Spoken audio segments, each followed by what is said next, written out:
And just like that, we're back. Views from Section 400, different backgrounds, different locations. Brian's international with it. Jack's back up in Jersey. I'm here in the suburbs. Nonetheless, it's uninterrupted sports conversation as always. Like I said, Jack, Matt, and Brian along for the ride in this one. Mike of the week on the cards. NHL playoffs, we're getting to that. I know Jack's a little rattled going into a Game 7. Called the series over. 3-0 lead for the Panthers. Now it's headed back down to South Florida for a winner. Winner takes it all home, right? So we'll get into that in a little bit. Bunch of other stuff we'll cover. 4 and 400, as always, ends the show. But jump right into it. Mike of the week. Brian, I'll let you kick it off as you're on your international journey here. Yeah, so I actually found this Michael of the week as I was scrolling Twitter in a bathroom in Morocco this morning. Apparently, there is an International American Football Federation, and that International Football Federation is hosting a U20 tackle football tournament right now. What? And the day one of games, we had the USA on Panama, 86-12, and Canada taking on Brazil, 112-0. So the tournament's already off to a phenomenal start. I don't know what they're thinking with this, but I guess with flag football coming up in the Olympics, but then why do tackle? If USA doesn't win this tournament, it is a disaster and a shame to anything we ever stand for in this country. Yeah, for Panama real. scoring 12 is crazy. I think we're all cool with like not winning soccer championships and World Cups. I mean, we'd love to, but we understand that we don't win that. If we don't win this damn tournament, yeah, there's going to be a couple riots happening. I'd be I didn't I didn't even know what was going on. I didn't get a chance to look at the full rosters, but I think it's like maybe 2-star recruits out of high school that are playing in this thing. It's like, but still, we shouldn't be giving up 12 points to Panama. That's what I'm saying. Like, how'd they even score? Yeah. Actually, It must have Brian, been like you're going to 70-yard field goals. Yeah, Brian, you're gonna have to provide some clips for that because it had to have been, some soccer player drilling it from deep. Otherwise, I don't understand how we given up a single point. Is there even clips to pull? Like, are they broadcasting this? I don't think they are broadcasting it. I'd Where's be very the tournament? surprised. Where's the tournament being hosted? Edmonton. What? Why is it not in America? I don't know. None of it makes any sense. Dude, that literally is like, why? That's all I have to say is why. Yeah, that's a perfect Michael, honestly. But yeah, Jack, why don't you jump into Mike of the week? I don't know if you can follow it up with that, but no, and mine's a little off the rails here too. So I apologize if it doesn't hit, but I'm back home in New Jersey right now. I'm going through my parents are selling this house soon. We're going through a bunch of old shit. And my dad is going through some of the old, sports memorabilia He has, I'm not exaggerating, over 100, 150 letters from like baseball players back in the day. I'm talking Willie Mays, Cal Ripken. I mean, just the whole roster. Guys I don't even know. That's how old they are. He's got like these letters from like the Mets used to be called the New York National Baseball Club or something like that. Brian, are you familiar with this? Before they were the Mets. It wasn't the Mets. It was, well, yeah, New York baseball history has a very odd thing, but they didn't have a team name for a while because they brought National League Baseball back to New York because the Giants left. So, but my whole thing though is I'm gonna provide some stuff for us to post on social media. But some of this sports memorabilia, and it's, he's 63 years old. It's not like he's 100 years old. I mean, this isn't that long ago. I mean, this is within like the past 50, 60 years that he's getting all this stuff. And it's just really wild to see how far, these leagues have come. The Mets are the Mets now. And, it's pretty crazy stuff. That's my Michael of the week. And they used to, well, they still are. I thought you were going to say, oh, they were called the Metropolitans, which is what essentially the Mets are. I thought you were going to just say, oh, that was their name, and then they shortened it to the Mets. I didn't even know they were just called the New York Baseball Club or whatever you said. Well, this was before they. Club. Yeah, this was before they actually started playing games. But this is Okay. the expansion team. That was the other name. Yeah, Either no, way. it's just the history. I mean, this must have been before they were even called the Metropolitans, right? Definitely. Wild Yeah, stuff. before they started out in '62 and had I think they still actually do have the record for the worst full season record in MLB history. Pretty on brand. Yeah, not much has Uh, changed. Yeah, yeah, I mean that's a good one there. Grimace. I'm Grimace gonna has changed. That's about it. yeah, Grimace is somehow now brought to new light. But my mic of the week, I'm gonna keep it Philly centric here, and it's gonna be the coveted prospect that was supposed to be here in 2026. Mitchov today confirmed coming to Philadelphia. He's gonna be on the ice, boots on the ground, as we love to say here in Section 400. He's gonna be playing games for the Flyers this upcoming season. I couldn't be more ecstatic. There's been some trade rumors that the Flyers are wheeling and dealing as well. Love to see Danny Briere as GM and the president. I think it's Keith Jones. Total overhaul and just getting shit done. I mean, this guy would have went. I guess Bedard would have went one regardless, but this guy would have went number 2 overall. He didn't. Fell to the Flyers at 7 because he wasn't supposed to be able to come to the United States to play hockey until 2026. Contract terminated, and he'll be a Philadelphia Flyer this upcoming year, or this upcoming season. So, absolutely elated to hear that news, and going to be more fired up, pumped up about it. Maybe we'll get a huge article from Mr. Zach Myers this week with a little Flyers talk. But yeah, Mitchell on his way over. Flyers are back, and I'm here for it. Yeah, are the Flyers good enough now to be the next team in Philadelphia to get second place? Maybe. I don't know, but I die. Second place, man. That's Sixers would love second place. Yeah, I'll take the Sixers as second place, but the Phils are red hot. Birds are the best team in football. And I do. I guess that, this might go off a little on the rails, but when I was watching the pod that I missed out on midweek, you guys were talking about last year to this year. And Jack, you were like, oh, talking about last year. I'm like, dude, last year's in the rearview mirror, man. Brian was like, Matt's already calling them the best team in football. And that's exactly You're doing what it they for are. months. You're just setting yourself up for disappointment when they go out there and flop on you. They lose to Green Bay in week 1. Which could happen, but again, I'll give them a pass week 1 because they're in Brazil. But after that, they might lose on the road to Baltimore, might lose on the road to Cincinnati, maybe drop one in Jerry's World down there in Dallas. But other than that, I think they got a lot of wins on the schedule. So hyped up to see. Definitely should make the playoffs. There hasn't been a repeat winner of the NFC East. Dallas and Philly has kind of dominated that. So if history repeats itself like it always does, the Eagles should win the NFC East this year. And yeah, I got them winning the Super Bowl, as I should. But yeah, that's the mic of the week, as always, presented by Views from Section 400. Still looking for some sponsors. Come on board. We're open. But jump into some NHL, Jack. I know you're smiling now. Maybe not after this segment. Game 7, I think, is what, Monday night or tonight when you guys are watching this? Yep. Yeah, I mean, Panthers up 3-0.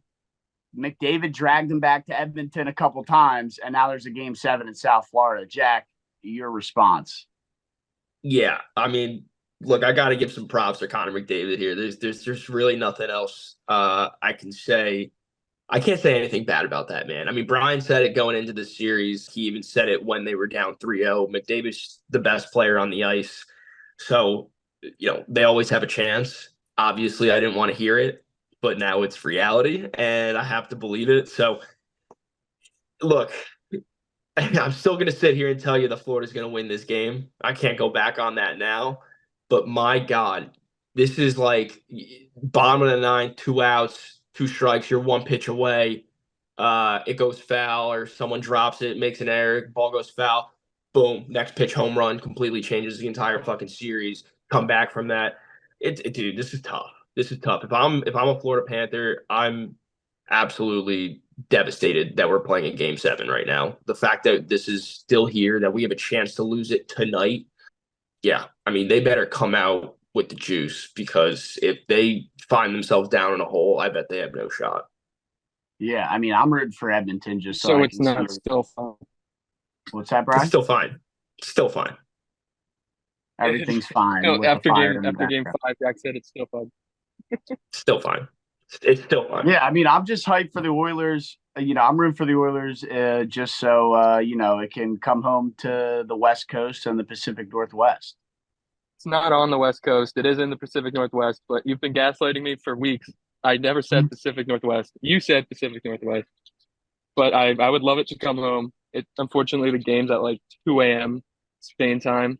So I'm going to have to either watch it and hate my life in the morning or not watch it. But either way, it's coming home. Coming there, and I think it's close enough to where you made that outrageous statement. That I make outrageous the rules take. of the take. I make the rules. Fair enough. We'll get there after Game 7, but yeah, I mean, it's going to be electric. I'm sure we'll have a bunch of reaction on Wednesday or whenever we release the next pod on the outcome of Game 7. But yeah, Game 7 is going to be wild. Let's jump into the next segment here. Yep. Before you guys jump into that, I do have to dip real quick, so I apologize. But you guys are gonna have to finish this off yourselves. All right. Get out of here, Brian. All right.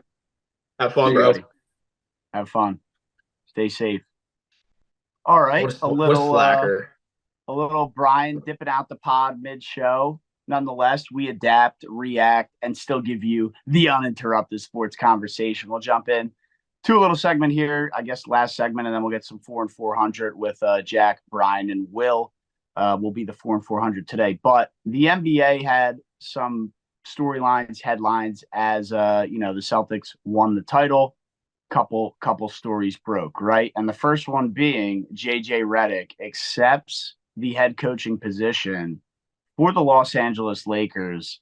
Dan Hurley denied the job. I guess a week later, JJ Redick is the guy they go with. If I'm JJ Redick, I'm being like, give me an extra 10, 20 million for being the second choice. Well, I mean, there's definitely an argument there, not being the first choice. But at the same time, JJ Redick's coming into this with zero coaching experience. And I know he's a very well-educated, high IQ basketball player. He had a great career, college, NBA, and then even announcing, he's in the booth. He's got the podcast with LeBron. So, this guy is one of the best NBA minds, but we need to see that, how does that reflect as far as coaching goes, because to this point, he doesn't have any experience doing that.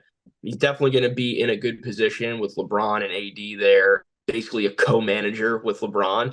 But at the same time, I think it's a good move. I mean, there's not too many people that want that Lakers job, all things considered, with LeBron and being towards the end of his career, or at least his contract. And there's just a ton of questions with how the future of that franchise is going to look. So, bringing in a guy like JJ Redick, I think it's a good move for them for the short term.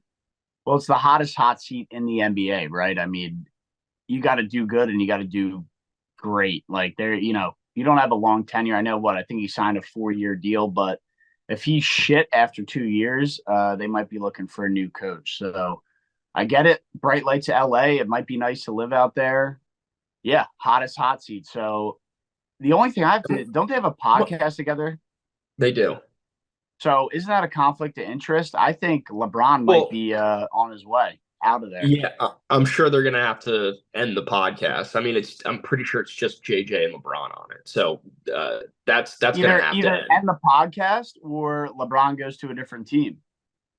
No, they're going to end the podcast. I mean, look, with LeBron having to focus on his NBA season and JJ Redick having to focus on coaching that NBA season, there's no time for the podcast. They're going to have plenty of conversations that are going to be, private and team focused, and they're not going to record it all. So or maybe they will. But they won't release it. That's for sure. Yeah, maybe they will. They'll keep it behind closed doors. But before we jump out of this segment, I guess, and I'd love to have Brian's take on this, but what's the Lakers' record next year? Making the playoffs? Are they a 4 seed, 2 seed, miss the playoffs, barely make it in, win the in-season tournament? I mean, what's your first thought? Yeah, well, my first thought is they're going to have to make some moves this offseason. You're not with your current structure, you're not doing any better than you did last year. I mean, LeBron's a year older. I mean, that's the toughest part of this whole situation. LeBron's getting older.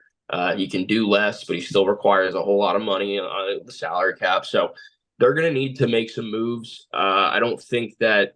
Yeah, they do have a good, young core. I love Rui Hachimura and some of the other guys they have there, but D'Lo's got to go. They need to shake some things up. They need a real point guard. It can't be LeBron every single time, and then asking him to go play defense and score and do everything else. Somebody else has to take the ball up every once in a while, and it can't be D'Lo. So And they're just gonna have to make moves. they've already wagered like all their picks, right? Like I don't think they have any. I mean, they might have some picks, but they don't have high level picks in the drafts coming up. Right. And I mean, I don't know what your return value for a D'Lo is, but it's definitely higher for a Right. younger guy with potential like Rui. Or Yeah. I don't know. I don't know what their plan is with Austin Reeves, but that's another guy who, they I think they gave him a little bit of money after Yeah, he's last on. I after think he still 2 years has ago. at least 2 years left on that contract that they Yeah. signed for, or maybe 3 years, 2 or 3 years. Yeah. So he'll probably be around. And he's gonna need to, take another step up in his game as well. So Right. And he's the been progressing well, but like you just said, he's going to need to take another leap, which is he always a is. tough ask after a guy has already kind of taken a leap. Yeah. But to answer your original question, I think the Lakers will make the playoffs. I mean, this is a LeBron-led team. Are they going to be a first-round bounce to the Nuggets again? Potentially. But I do think that they will make the playoffs. Yeah. And And it won't be as a top four seed. It'll be as a bottom four. yeah, it'll be tough because the Western Conference is tough and nobody's going anywhere over there, right? Like Timberwolves, Nuggets will still be good. OKC is Yeah. obviously going to be there for a while, which kind of leads us into the next topic here with OKC making the trade with the Chicago Bulls. Caruso coming into the Thunder's locker room and Josh Giddey getting sent out of there. I guess OKC just didn't want the headlines with him anymore. But yeah, Giddey for Caruso, and I think the Bulls got a couple picks or the Bulls got a Yeah, couple the extra Bulls picks did. out of that as well. Yeah. Yeah, and it's I think this is one of those situations where you can really call it a win-win for everybody. If anybody's losing here, it would be the Bulls, but no, I can still make a case for them. I mean, look, the OKC and Caruso's going to a contender. OKC is getting themselves a very good player in Alex Caruso. He can defend point guards, any guard, very well. He can shoot the ball when he's open. He can make, cutting, explosive plays. I'm a big fan of Alex Caruso's game, and I think he's really going to help them, be and he'll be a good, extra option. He doesn't need to have the ball in his hands to be efficient like SGA does. Chet will get his touches. So Caruso, I think, is a great off-ball guard that's really going to help OKC take the next step. He's going to bring some veteran leadership compared to Giddey. And, let's not forget about Josh Giddey, though. I think with everything that's happened in OKC, this is a win for him, too, to get out of there, go start a new run with the Chicago Bulls, a young team, a lot of new options and players over there, gets to play with Kobe White. There's just going to be a lot of, new opportunity for him. And I think it'll be good to get a fresh start. And, for the Bulls, they're really not in a position to win right now. So you might as well get the young talent in Giddey and see what you can do to develop them. So I think it's a real win for everybody here. And just one of those trades that you like to see, no matter who you're a fan of. And like you said, fresh start for Josh Giddey. Sometimes that's what players need in their career is to get that fresh start. So, yeah, wish them all the best. And, Bulls might not be in win now mode, but maybe he can kind of recreate his career. Or, I don't know how they'll use him. But with Caruso to OKC, just think that's a great defensive piece that they need. He doesn't have to be, a big scorer guy but some good defense there to pair up with Lugan's Dort. But yeah, that's the little NBA there. Do you have anything else, Jack? On the NBA, Nah, I mean, Celtics won it. There wasn't too much news outside of that. Well, the draft's this Wednesday. Yeah, The draft is Wednesday. I should definitely mention that. Maybe NBA draft is this Wednesday. So there's a lot of people coming out saying that it's really not a great draft class. And when I see things like that, then that's when I say, okay, go take the shot on the European guy that you don't know much about. Go take the yeah, shot on Bronny James and try and develop him. Or alternatively, with all this uncertainty and you don't want to take the shot on this or that, go with Klingon. I mean, go Donovan Klingon or Stephon Castle, one of the UConn guys who absolutely balled out this past year. Take them. I mean, that's a pretty surefire product that you just saw win a national championship last year. So there's going to be a lot of different ways that this could go. I bet we see a lot of movement between the teams too. So I'm excited for the draft come Wednesday night. yeah, for sure. And like you said, whether it's a great draft with some hyped up prospects or a bad draft, the teams still have to go out there and pick. So, going to be some things that go down. I think, yeah, take the shot on the European guy. We've seen obviously with Joel Embiid, Nikola Jokic. They're obviously the top two, but so many other guys who have made great careers in the NBA, and these guys are continuing to come over. I know there's a couple of Euro guys who are at the top of this bad draft, and I put the air quotes by it because we don't know. Maybe we see You never a know. great player emerge out of it, but yeah, it's the teams still have to draft. So Yeah. there's going to Well, be yeah. picks that are made. I think one of the best examples is the Luka Doncic and Trae Young draft. It's like what happened? The Hawks took Luka and the Dallas Yeah, wanted him, so they took Trae and just like did the swap. it was basically just like the Hawks drafted Luca, the Mavs drafted Trey, and then they just swapped. Yeah, and I love that. It just goes to show that you never know. As much as we scout these guys, you never know what they're going to develop into. And I think you can objectively say that the Hawks wish they had Luca over Trae Young. Yeah, I mean Trey Young and the Hawks made an Eastern Conference Finals. Luca has made a Finals, but nobody's won yet. So I don't know that you can say either or won the trade. I guess it's kind of equal. I would definitely take Luca over Trey though. Yeah, yeah. At least we can agree on that. But yeah, I think that's all we got for this one in the NBA and everything else. We'll jump into some Form 400. We'll transition to Jack, Brian, and Will doing the 4 and 400. I will be back for the next one, and we'll get some drafts going. But enjoy the Form 400. All right, 4 and 400, the best sports movies of all time. We're gonna go me first, Will second, Jack third. I think the last time I had the first pick, I got the least amount of votes, so I'll try to be a little bit better. Let's see. With the first pick, I think I have to go with Miracle. I think it's just the right thing to do. That's fair. Couldn't agree more. So with my pick, I think it's only fair that I have to go Rocky. Yeah, I had that on there. I thought about taking that with one. It's such an Have to. iconic movie. I have. Yeah, I had thought about going with Rocky at some point too. I'm glad you took it before it even got to me, because I was actually pretty convinced that Brian was going to be a little bit of a dickhead and be like, "Oh, which Rocky? Which one's your favorite? Which was it?" So thanks for taking that burden off my back. Yeah, you could take Rocky 4. I won't stop you from that. I'm good. I've got two dialed in here. This is like when people call Die Hard a Christmas movie. This is my pick is most definitely a sports movie. Give me Dodgeball with Vince Vaughn. Yeah, Ben that counts. Stiller. I had that on my list. That definitely counts. Yeah, that's one of the best comedies of all time, and it's a sports movie. Double it in there. I'm also gonna go.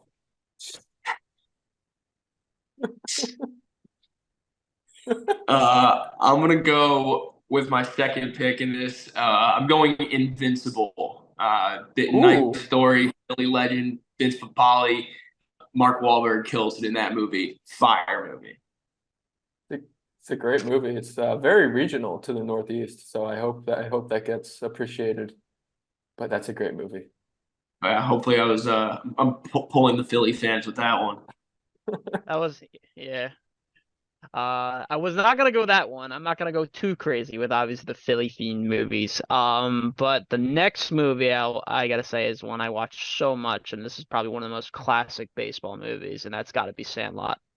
Yeah, it's another good one. I think I watched that movie about 50 times on my PSP growing up, back when they would sell like That's the the movie discs, yeah. discs. Yeah. But yeah, Sandlot is a The weird classic. shaped disc. That's the oh God, the Vita. Oh God, yeah, I still have a Vita somewhere. That's ridiculous. But that made mine a little easier because I have a few I could go with here. All kind of the same premise, a bunch of ragtag kids just having a great time playing sports. So I'm gonna go with Remember the Titans and Mighty Ducks. Okay. All right, for my next one, gonna go with another classic baseball movie, and give me Moneyball. Oh, I didn't even have that, but that's a great pull. I don't know why that crossed my mind. Such a classic baseball movie. Good movie. Yeah. Good movie. They just failed to Wasn't on mention. my list. Well, wasn't on my list because a little bit of a boring movie to me, but at the same time, the baseball part of it, the team management part's pretty cool. So gotta give it to Yeah. you for that. They also just failed to mention the greatness of the A's pitching staff that season. They completely overgo it, but yeah, it's a great movie. Yeah. So with my last two picks here, got to make a tough choice between two football movies, but I'm gonna go and get my other baseball movie in here. Bad News Bears, absolute classic. Such a good one. You know, Buda Baker. those kids go hard, and the coach is one of the best movie characters of all time. Drinking beer, smoking cigs with the kids. I mean, it's just fucking awesome movie. You'd never be able to make something like that nowadays. Going to recruit the 12-year-old girl and she's smoking a cig, driving a car. It's like it's such a good movie. Yeah, that one's worth rewatching. I gotta hit that. Gosh, I'm going with a football movie here. I'm deciding whether I go new age or old age, and I'm gonna go old age. Give me Rudy. Never a big fan of that movie. Don't know why. I know everyone Man. loves it, but like it never stuck with me. Fair enough, but that's a classic right there. I love Rudy. All right, so there's a few I'm thinking of. I kind of want to try to go with a football movie, but this one is also another one that was just so that I've watched so many times, and then especially working at a golf course now, I'm more into golf as I am now. So you have to give me Happy Gilmore with Adam Yep. Sandler. It's such a classic movie. Damn. Beating the That's shit a out great of one. Bob Barker is so good. Such a I didn't even think about the golf movies. and they're making a second one too, which it probably won't be as good as the first, obviously. Oh, no but shot. who knows? Maybe you never know. But there probably will be shit. But hey, so we can hope. Oh, that's a great one. There's so many. We could do this draft probably like 10 rounds because there's so many. 100%. I'm I gonna was gonna leave. say I need to before you give out the last pick, Brian. I need to give a special shout out to golf in general. Totally didn't even like think about the golf movies. You know, great pull with Happy Gilmore right there. Adam Sandler's a goat. I have to give an honorable mention to Caddyshack. I know it didn't Yeah. make my top four, but I have to give it an honorable mention. And with that, Brian, go for it. Yeah, I'm just gonna list what I have because it is the last pick, and I want to talk it out. So I got Major League, which as much as I love that movie, I'm probably not gonna go with. And you have White Man Can't Jump, which I guess is more of a cult classic. That's not really I don't know if I'll get some good votes for that one. And you The have new one or the old one? Oh, not the Jack Harlow one, the Woody Harrelson one, and Wesley Yeah. Snipes. That's the right answer. That one's outrageous. And you The have clip of him knocking someone out too is so funny. That whole clip of him on the basketball court. then you have Talladega Nights, which is another great one. Yeah. Basketball, which I thought you were going to take, Will. Oh God, yeah. But that's also more of a cult classic. Yeah, that one's. I remember being like on Xbox 360 on like when you can watch like Netflix together, and it like put your avatars in a room In the like a theater. movie theater, and you would all watch Netflix at the same time, which was so dope. And then they got rid of it, and we're like, what the fuck? And it was good times. Yep. And then yeah, I have Hardball with Keanu Reeves, which also is unfortunately not gonna make it, but if this draft was longer, I would. And Kicking and Screaming, pass it to the Italians. But after talking it out, oh, there's also Cars, which I think that counts, the Pixar movie. That's in NASCAR. That's fair. I'm gonna go with, just because I like it more, even though it might not get as many votes, White Man Can't Jump. Yeah, that's fair. I gotta give a shout out to Karate Kid too. Oh yeah, I guess that one was missed too. Yeah, I guess. So many good movies that just aren't going to be able to make the cut here. Yeah. And for those of you that comment any we missed on Instagram, please go watch I guess it doesn't make sense for me to tell you to watch the podcast while I'm talking on the podcast, but just know if you listened, you would see that we named these movies. We're not trying to forget about you, I promise. But yeah, that's all we got for today. We are recording this before Game 6 of the NHL Stanley Cup Finals, so hopefully Jack is happy. But if he's not, we will see you for Game 7. That's all I have. You want to say anything? No. Okay. As always, Matt, Jack, and Brian. Brian had to dip out mid-show. We won't hold it against the guy. Florida, please close the series out. Please win tonight.